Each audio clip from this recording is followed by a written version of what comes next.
কাউকে পেইন দেওয়া, খোঁটা দেওয়া, অবভিয়াসলি আপনি যখন একজনকে পেইন দিবেন অন্তত সমপরিমাণ পেইন সহ্য করার জন্য আপনাকে প্রস্তুত থাকতে হবে।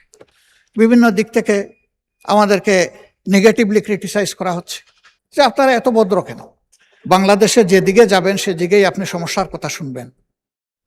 দুর্নীতির পৃষ্ঠপোষক যদি এই সংসদ না হয়, আমি অ্যাবসলিউটলি কনফিডেন্ট বাংলাদেশ থেকে দুর্নীতি কানে ধরে বিদায় নেবে। কিন্তু কিছু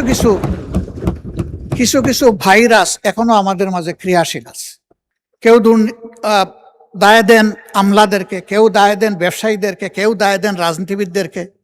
আমি বলি যে দায় আমাদের সবার, কারো একার নয়। মাননীয় প্রধানমন্ত্রী বলেছেন দুর্নীতি থেকে টুটি চেপে ধরবেন।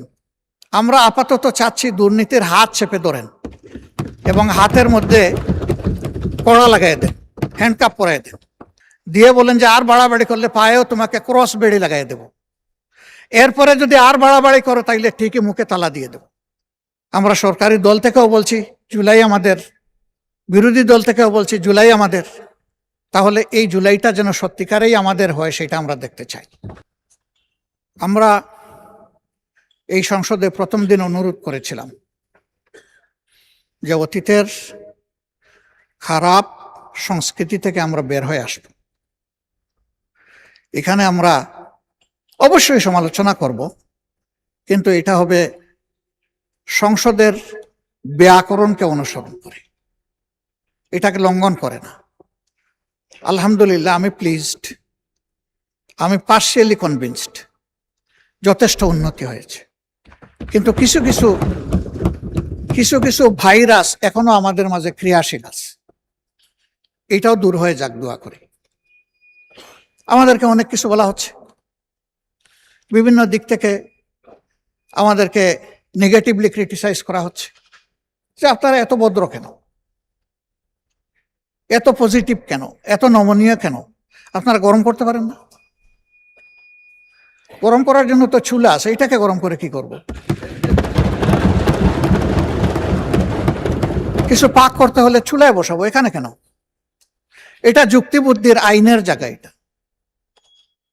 এটা বিধি অনুসরণের জায়গা। আমরা এটা করে এখানে চলি, তবে এটা একতরফা হবে না।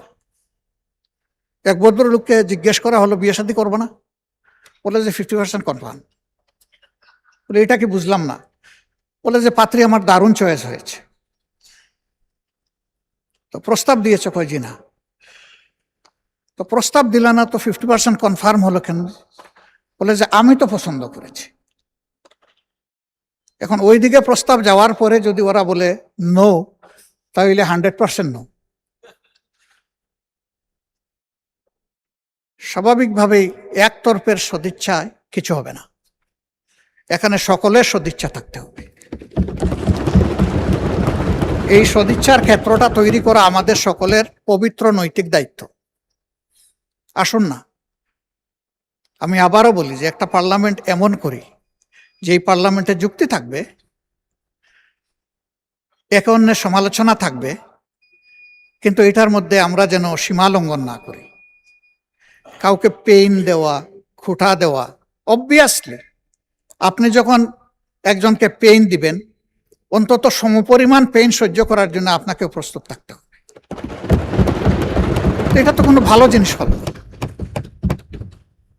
আমরা এই কালচারটা ত্যাগ করে এখান থেকে বের হয়ে আসা উচিত। মাননীয় স্পিকার, বাংলাদেশে যেদিকে যাবেন সেদিকেই আপনি সমস্যার কথা শুনবেন। সমস্যার কোনো অন্ত নাই। আমাদের সড়কগুলা পড়ে আছে অনেক দিন ধরে, কাজ চলছে, শেষ হবে কখন কেউ জানে না। তারা আশায় বুক বেঁধে আছে যে একসময় শেষ হবে, কিন্তু শেষ হওয়ার আগেই দেখা যাবে আরেক জায়গায় ভেঙে গেছে। তো এই জায়গাগুলা এবার মাননীয় অর্থমন্ত্রী মহোদয় আমাদেরকে আশ্বস্ত করেছেন যে আর্থিক খাতে শৃঙ্খলা ফিরে আনা, এটা সরকারের প্রথম অগ্রাধিকার। আমরা এই জিনিসটা দেখতে চাচ্ছি। আমরা দেখতে চাই এই পার্লামেন্ট থেকে শুরু করে সর্বত্র এটার প্রতিফলন ঘটছে। ব্যাংক, বিমা সেক্টর, কর্পোরেশন, স্টক মার্কেট, সব জায়গায় একটা শৃঙ্খলা ফিরে আসছে, এটা দেখতে চাই। এখন যিনি অর্থমন্ত্রী, তিনি একসময় চিটাগাং স্টক এক্সচেঞ্জের চেয়ারম্যান ছিলেন। সেই সময় আমারও ছোট্ট একটা হাউস ছিল, একটা মেম্বারশিপ বা ব্রোকারেজ ছিল আমার। ঢাকা স্টক এক্সচেঞ্জ অটোমেশনে যাওয়ার আগে চিটাগাং এক স্টক এক্সচেঞ্জ তার নেতৃত্বে অটোমেটেড হয়েছিল। তিনি একজন ডাইনামিক মানুষ, তিনি চাইলে পারবেন, এই আস্থা আমাদের আছে। কিন্তু সমস্যা এক জায়গায়, এটা সরিষার মধ্যে। ওই সরিষাগুলাকে পুড়িয়ে ফেলতে, ওই সরিষাগুলা ক্রাশ করে তেল বের করে সমাজে বিক্রি করে বন্টন করে দিতে হবে। এই সরিষার নাম হচ্ছে দুর্নীতি। দুর্নীতির পৃষ্ঠপোষক যদি এই সংসদ না হয়, আমি অ্যাবসলিউটলি কনফিডেন্ট বাংলাদেশ থেকে দুর্নীতি কানে ধরে বিদায় নেবে। কিন্তু আমাদের যদি আশ্রয় প্রশ্রয় থাকে, লাইকিং ডিসলাইকিং এইগুলা যদি ক্রিয়াশীল থাকে, দুর্নীতি বাংলাদেশ থেকে বিদায় নেওয়ার কোনো কারণ নেই। কেউ দায় দেন আমলাদেরকে, কেউ দায় দেন ব্যবসায়ীদেরকে, কেউ দায় দেন রাজনীতিবিদদেরকে। আমি বলি যে দায় আমাদের সবার, কারো একার নয়। একা কোনো সেক্টরকে আলাদাভাবে দুর্নীতিমুক্ত করা অসম্ভব। এর একটা সমন্বিত উদ্যোগ লাগবে, একটা জায়গা লাগবে। মাননীয় প্রধানমন্ত্রী বলেছেন দুর্নীতি থেকে টুটি চেপে ধরবেন। আমরা আপাতত চাচ্ছি দুর্নীতির হাত চেপে ধরেন এবং হাতের মধ্যে কড়া লাগাই দেন, হ্যান্ডকাপ পরাই দেন, দিয়ে বলেন যে আর বাড়াবাড়ি করলে পায়েও তোমাকে ক্রস বেড়ি লাগাই দেব। এরপরে যদি আর বাড়াবাড়ি করো তাইলে ঠিকই মুখে তালা দিয়ে দেব, তখন টুটি চেপে ধরা হবে ইনশাল্লাহ। এই ক্ষেত্রে যদি এই দুর্নীতির সাথে আমি কিংবা এখানকার কেউ জড়িত থাকে, কাউকেই ছাড় দেওয়া উচিত নয়। আমি পার্টিকুলারলি কাউকে এটার দ্বারা মিন করছি না, আমি এটার কালেকটিভ রেসপন্সিবিলিটি আছে বলে আমি মনে করি।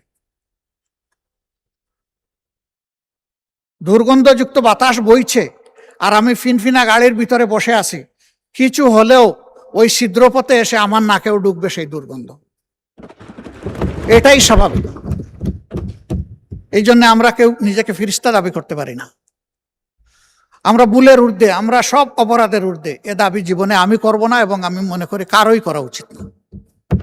কিন্তু নিজের ভুলটাকে বোঝা হচ্ছে সবচেয়ে বড় যোগ্যতা। এটা আমার ভুল, এইটা বুঝে যারা প্লে করবেন আলহামদুলিল্লাহ তারা ভালো করবেন। যারা এটা বুঝতে ব্যর্থ হবেন তারা সমাজের জন্য ভালো কিছু করতে পারবেন না। মাননীয় স্পিকার, কথা বলতে গেলে অনেক কথা আছে, এর কোনো শেষ নাই।